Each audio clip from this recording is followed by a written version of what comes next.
everybody. Happy Music Monday. So this week at Crash, we're working on our virtual workshop still. We got a few new ones that we're going to be recording. I'm also still doing my online lesson plans, which is very exciting.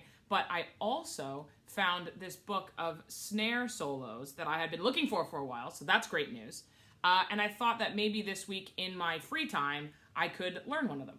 So I thought maybe this would be a great example or a great way to show you how drummers, or how me, and maybe others like me, learn music, and how we kind of combine the different things and the stages and the order of operations in which we actually combine all of this crazy music. So this series is called Elements in Time by Danny Raymond, and I think for you today, will be learning the first line of The Natural. That's my goal for today, okay? Let's see how it goes. I'll break it down for you. Okay, so first thing I do is warm up a little bit, and I usually do that by doing big strokes, and I also will do that with maybe something that's in here. So I'm seeing a lot of diddles, and I'm seeing a lot of flams. So I might do something that includes that. So.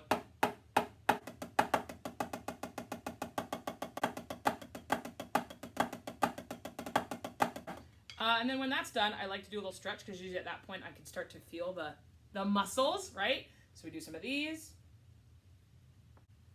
And then a double helicopter.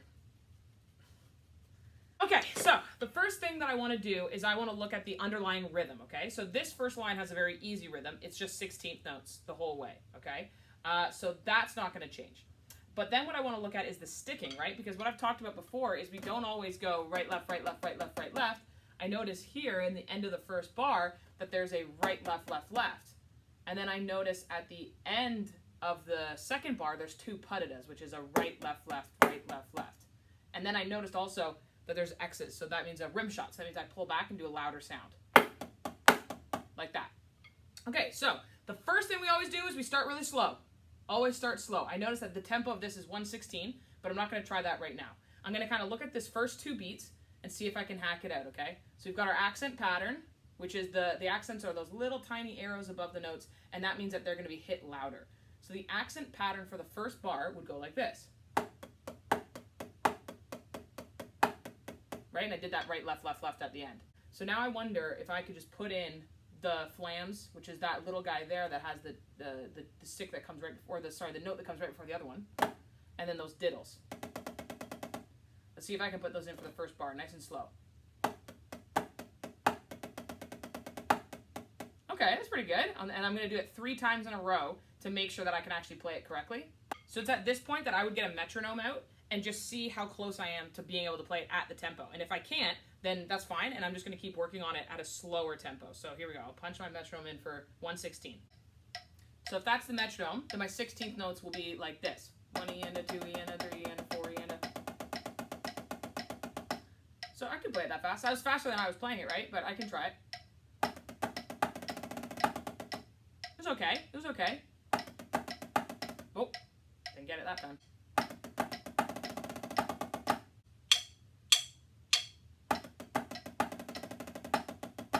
All right. So now I'm going to do the same process to the next bar. Okay, not bad. That's kind of fun, actually.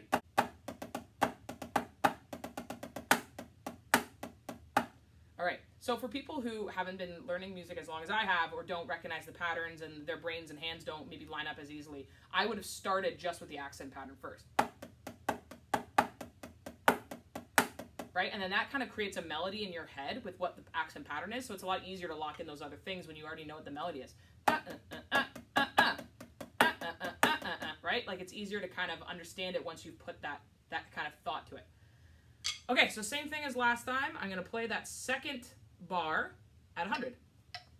2, 3, and 4. Terrible. Now what I'm going to do is I'm going to play 16th notes, a bar of 16th notes leading into this so that my speed is checked and I know exactly what I'm doing. Here we go. 1, 2, 3, 4. Oh, those diddles caught me. 3. Okay, so that means I can't play it. That's speed yet, so I'm going to turn it down. There it is. Now I'm going to play this at that tempo 5 times correctly. Okay, I'm feeling pretty good about it. Now let's see if I can beef it back up to 100. So I noticed that like what I'm struggling with right now is I'm coming out of that right flam into that diddle, and it's really tight. It's too tight.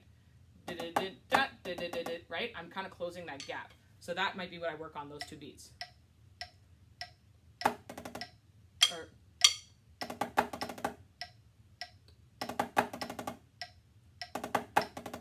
there it is. Much better, much better. I'm gonna try again. 1, 2, here we go. Check.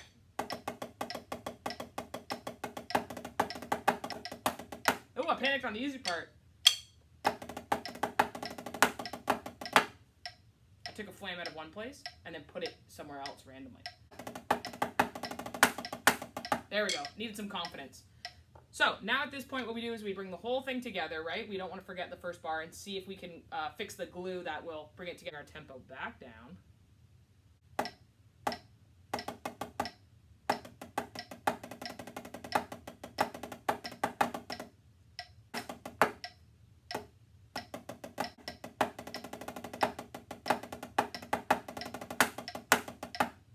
So now that I'm feeling pretty good about it, the next thing that we want to look at is the musicality of it. So I'm looking at this and I see that it's mezzo piano, which is like quiet, medium quiet, right? It's pretty quiet. And it's going to crescendo, which means it's going to slowly get louder. And by the end of that bar, I should be at forte.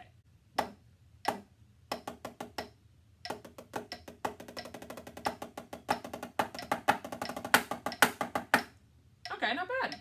Nice. All right. Thank you so much for listening, and I hope that you maybe learned something new about drumming, about the process of learning a song and how we kind of break it down to its bare bones and then add in the things. And always practice slow. That's the biggest thing I have for my students. Always, always, always practice a new piece slow.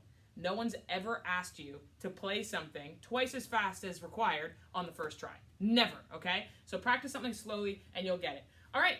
Thank you so much. Happy Music Monday, and I will see you all later this week. Make sure you're listening to our podcast and you're reading our blogs. Hilary out.